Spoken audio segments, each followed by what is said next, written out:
Halo, sebelumnya Assalamualaikum warahmatullahi wabarakatuh. Kembali lagi ke channel Jiwa Bonek, channel yang menginformasikan berita terkait tentang Persebaya. Nah, jangan lupa untuk like, komen, dan subscribe karena saya usahakan untuk update berita terkait tentang Persebaya setiap hari. Nah, untuk berita pertama datang dari persiapan Persebaya versus Bali United. Kedua tim sama dalam kondisi yang tidak maksimal atau kalau bisa dikatakan lagi pincang karena beberapa pemain kedua tim ini tidak bisa tampil, bahkan pelatih Bali juga lagi mengikuti pelatihan di Brasil, sementara ini absen untuk laga tersebut. Nah, beritanya terkait tentang laga Persebaya versus Bali United pada lanjutan Liga Indonesia yang harusnya diadakan di series ketiga tapi diundur sampai Januari. Nah, beritanya seperti ini. Jadwal Liga 1 hari ini menyajikan dua partai tunda pekan 17 yang salah satunya adalah Persebaya versus Bali United, dan pertandingan lainnya mempertemukan antara Arema versus PS Tira. Nah, duel Persebaya versus Bali akan dihelat di Stadion I Gusti Ngurah Rai Denpasar, Bali pada tanggal 5 bulan Januari atau hari ini. Pertandingan Persebaya versus Bali United diprediksi akan berjalan sangat seru karena kedua tim ini berhimpitan di papan atas klasemen Liga 1. Nah, Bajul Ijo atau Persebaya saat ini menempati posisi keempat dengan 30 poin dari 16 pertandingan. Di sisi lain, Bali United juga baru bermain 16 kali, kini duduk di urutan kelima, tertinggal hanya satu angka dari Persebaya. Nah, terkait laga malam nanti, Persebaya dan Bali United masih belum bisa memainkan pemain yang dipanggil timnas Indonesia untuk mengikuti Piala AFF karena masih karantina 10 hari, sebab seluruh skuad timnas Indonesia alumni Piala AFF 2020 saat ini masih harus menjalani karantina di Jakarta. Persebaya harus kehilangan 4 pemain, yaitu Hernando Ari, Sutaryadi, Rizky Ridho, Rahmat Irianto, dan Ricky Kambuaya. Nah, terkait hal ini, pelatih Persebaya Aji Santoso langsung mengkritik PSSI. Nah, Coach Aji bilang seperti ini. Seharusnya pertandingan nanti versus Bali maksudnya ditunda karena pemain-pemain timnas kami belum bisa bergabung. Padahal dulu PSSI menjanjikan 4 pemain kami sudah bisa bermain, kata Aji Santoso. Sama seperti Persebaya, Bali juga tidak bisa memainkan pemain yang dipanggil oleh Sintayong di Piala AFF. Bali United kehilangan total 3 pemain, yakni Yabes Roni, Nadio Argawinata, dan Kadek Agung. Kondisi Bali United semakin terlihat rapuh karena pelatih mereka Stefano Teco Cugura juga tidak bisa mendampingi tim.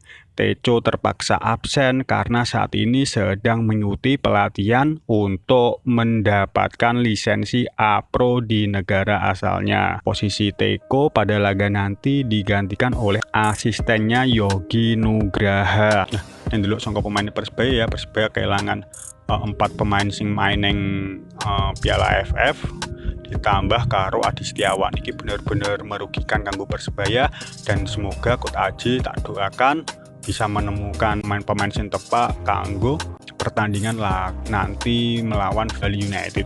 Tapi apapun itu yang terbaik buat Persebaya ke depannya. Nah, berita selanjutnya datang dari Ricky Kambuaya dan Marcelino Ferdinand. Beritanya seperti ini terkait kedua pemain tersebut.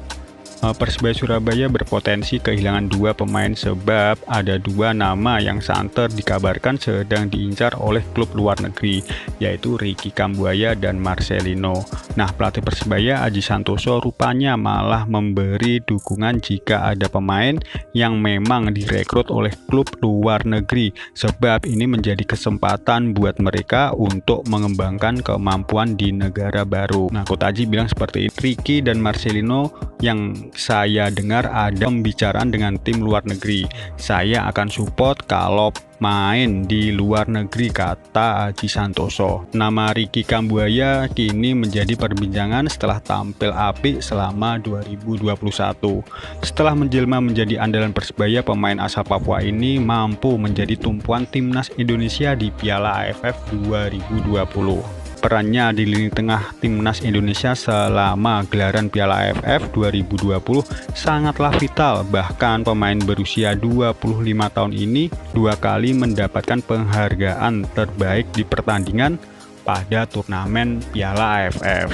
Masing-masing terjadi saat dirinya membantu timnas Indonesia menang 4-2 atas Kamboja dan bermain imbang kontra Thailand di partai final. Selama Piala AFF 2020, Ricky Kambuaya mengoleksi 1 gol yang dilesakkan ke gawang Thailand dan 1 assist saat melawan Kamboja. Sedangkan nama Marcelino Ferdinand kualitas sudah teruji di Indonesia, teruji di beberapa penampilan Persebaya di BRI Liga 2021-2022.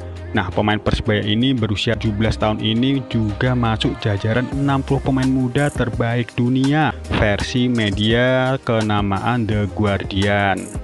Aji mengakui Marcelino Ferdinand memang memiliki kemampuan bagus dan layak bermain di luar negeri untuk menambah pengalaman.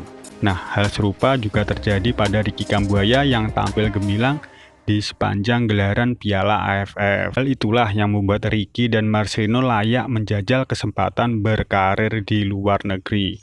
Menurut Aji, jajaran manajemen Persebaya tentu akan memberi dukungan demi perkembangan pemain. Nah, Coach Aji melanjutkan seperti ini, kalau ada pemain Persebaya main di luar negeri, tentunya saya bersama manajemen pasti mendukung. Itu akan mempertajam atau meningkatkan kualitas pemain tersebut, jadi saya pribadi support. Manajemen juga yakin pasti akan mendukung. Nah, melihat support dan lihat kapasitasnya kedua pemain ini ya benar-benar bagus lah untuk musim 2021. Jadi ini ada kesempatan main di luar negeri, koyone manajemen, pelatih, karo staff kabeh lah mendukung apa yang dilakukan Marcelino dan Ricky Kambuaya buat tambah maju ke depannya, khususnya bagi pemain tersebut dan timnas Indonesia. Itu akan baik yang terbaik kanggo Marcelino dan Ricky Kambuaya ke depannya, dan kembali lagi yang terbaik kanggo Persebaya untuk musim ini. Dan semoga pada liga musim ini kita Persebaya mendapatkan hasil yang benar-benar bagus lah untuk kedepannya. Yo, nek mungkin sampean seperti apa, sampean pasti punya pendapat tersendiri terkait karo penampilan Marcelino, Ricky Kambuaya karo Persebaya. Sebelumnya, assalamualaikum warahmatullahi wabarakatuh.